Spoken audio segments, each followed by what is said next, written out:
Are you free to be yourself in the world? Do you feel like when you wake up, before you even put your feet on the floor, before you even open your eyes, that you can breathe easy, that you are in a home, in a self, in a body, in a life, in a workplace where you can just be yourself, where you don't care about what other people think, where you are safe and grounded both within your own mind and your own heart, in your home, in your relationships, in your workplace, and you can just be yourself. How many times have you heard people say, just be authentic, just be your real self? People want you to be your real self. We want to know the real you. How many workplaces have diversity and inclusion and equality programs in them? How many workplaces have we're safe, we're anti-racism workplace, all of these different things? Sports clubs, wherever you frequent, do you feel like you can walk in and just totally be yourself into those environments? Do you feel like within yourself, within your own capacity, that you are grounded in who you are, you know who you are, you trust yourself to just be yourself in the world and navigate the world through your own steps, through your own voice, and through your own choices, and showing up as you are? How has that landed for you? How has that resonated for you? What does it take to be brave, to be bold, to be yourself without apology in the world? You hear so many people, fuck what other people think, don't worry about what other people think, regulate yourself, people can only hurt you if you give them the power, people only have control over you if you let them.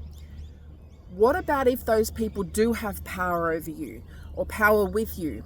What about if you're a boss? What about if they're your significant other?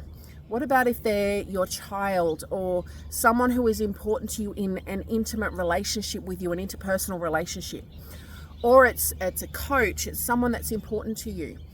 How do you not care about what they think? How do you not be influenced, or your internal state influenced and impacted by your relationship with this person and what they think about you, but also the dynamics of your relationship? And then what about the world at large? Do you feel like who you are and who you identify as, who you show up as, and who you show yourself to be as the world is accepted, is valued, is respected? And then let's go a little bit deeper. Do you value and respect yourself? Do you know yourself at a heart and a soul level? Do you feel like you can be yourself and be honest to yourself? Are you real with yourself? Are you radically honest with yourself? Are you brave enough to, even in your own internal world, in your mind, in your heart, in your body, go, this is who I really am beyond the noise. This is who I am beyond the conditionings of the world. This is who I am beyond the trauma and the adversity that I have faced. If not, this is for you. If you are someone who has had to fight to be yourself in the world, if you are someone who is fighting to be yourself in the world, or you feel that you have to fight to be yourself in the world, and yet you really feel called to come from your heart, your soul, and being grounded in who you are, because this is the only way that you want to move forward. You're feeling called, compelled, or you are in a life and a self or a season where you're like, I no longer want to be someone that I'm not. I want to come home to myself. I want to be myself within myself first. And then I want to find the courage, or build this courage, the strength and the resilience to be myself out in the world. And then you start to navigate what that looks like, what that means, what season you're in for yourself. This is the warrior heart. The warrior heart is stand in your power, be your truth, and follow your heart. Because I have heard a lot in my adult life, particularly since beginning self-development and feeling called and compelled to do something differently, but having the capacity, the strength, and the resilience to explore what that means. Because let me tell you a little bit something about myself. My name is Chantal Thompson. I'm a proud Barkindji Yimpa woman. I also have cultural heritage ties to Irish, Scottish, English, Chinese, and Sri Lankan heritage at last check. However, at my soul, in my spirit, how I move through the world, I am a First Nations woman. I'm a proud mother of 5 children ranging in the ages from 18 to 3. I am the warrior heart, the Barkindji warrior. And what that means is that I am culturally grounded as a First Nations woman. I am dreaming led and I'm ancestrally guided in how I show up. I use my voice, my story, and my energy to create change, to activate and invite individuals to step into their power. I shift narratives through my story and how I show up, being a First Nations woman, fighting for my space in the world, and going from suicide to world champion. So by the way, I do Brazilian Jiu-Jitsu. It's my playtime. It's my arena. I'm a black belt with 20 years of martial arts experience. And I also happen to be a three times world champion, where I started martial arts as a form of physical and emotional therapy to treat postpartum depression and psychosis.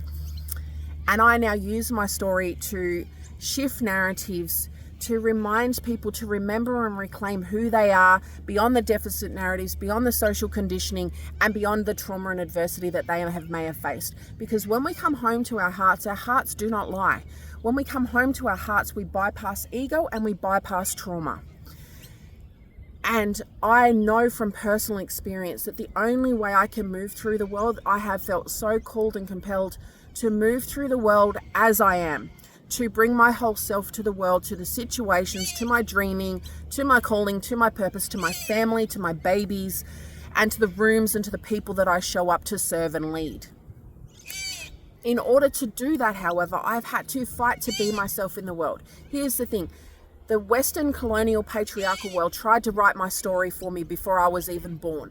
That being born a fair-skinned First Nations woman to parents who had their own trauma, low socioeconomic, born in a regional area, born a female, all these deficit narratives about who I could become, what I was likely to face, and what level of success I could hope to aspire to, that I was allowed to aspire to.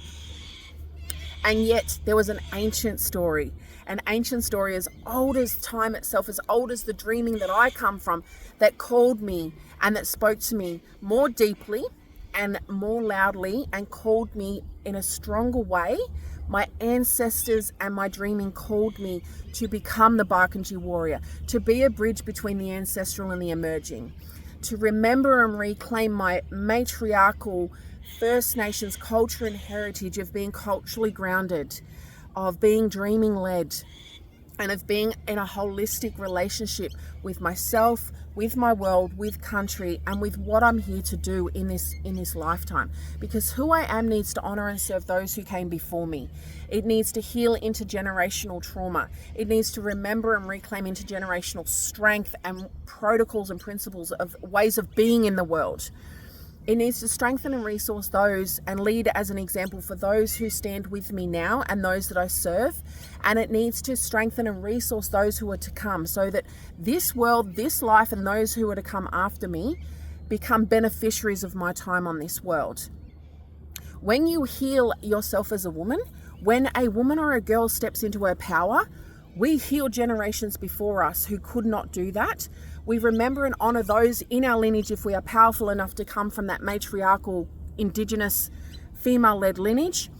And we strengthen and set free those who stand with us, but we also set free the children and our daughters who are to come after us. This is the warrior heart.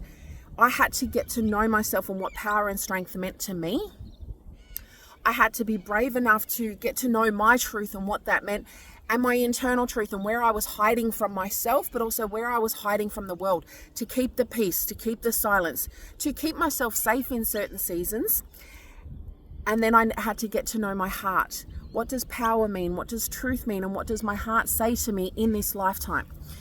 And I now want to gift that to you. By me getting to know that self, by becoming the warrior heart in my own life and walking this, I have won 3 world titles. I have founded businesses. I have hit multiple 6 figures in income. I have left toxic relationships. I've left toxic spaces, and I've spoken my truth into the world. Has that hurt? Has that cost me a lot of things? Have I had to let go of things? Yes. But this is why I'm bringing this offer to you. So I will be holding gatherings across 2025 and sharing the warrior heart principles with you, self-protection principles, how to find your voice, your dreaming, your purpose.